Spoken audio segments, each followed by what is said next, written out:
Important terms and professions. There is a language specific to each market. To be successful at Forex trading, you need to know these words. Currency pair. There is always a currency pair involved in a Forex trade. Aside from the majors, there are also less common trades like exotics, which are currencies from developing countries.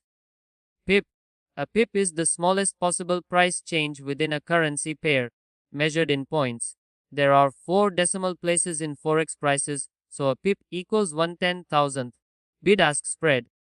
Exchange rates are determined by buyers' maximum willingness to pay the bid and sellers' minimum demand they ask. A bid-ask spread is the difference between these two amounts and the final value of the trade. Lot. Currency buys and sells are measured by lots or standardized currency units. There are also micro 1000 and mini 10,000 lots available for trading, although the typical lot size is 100,000 units of currency. Leverage.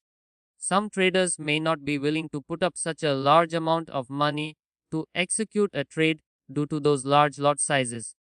Trading on the Forex market without the needed amount of money is possible through leverage, another term for borrowing money, margin. Leveraging your trading can be expensive. It is also necessary for traders to put down some money upfront as a margin deposit. Lesson synopsis. A currency pair is the combination of two national currencies for trading on the foreign exchange FX market. The Forex market is more volatile during times of trade wars, elections, corruption scandals, and policy changes. A market's return will be maximized while risk will be minimized by investors.